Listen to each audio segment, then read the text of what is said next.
as I look from the isle, o'er its billows of green, to the billows of foam-crested blue. Yon bark that afar in the distance is seen, half dreaming my eyes will pursue.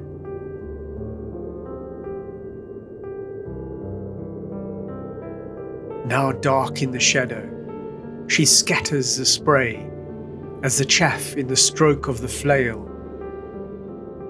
Now white as the sea-gull, she flies on her way, the sun gleaming bright on her sail.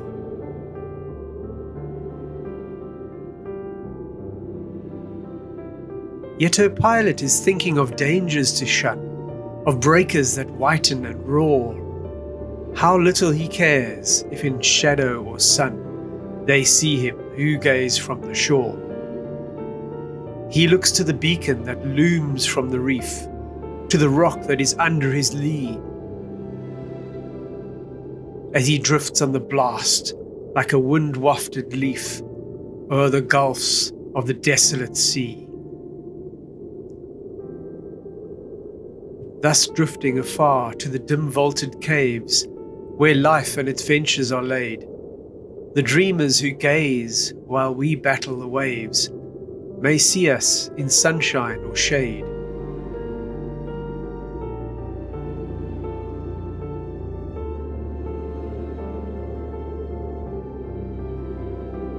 Yet true to our course, though the shadows grow dark, we'll trim our broad sails as before, and stand by the rudder that governs the bark, nor ask how we look from the shore.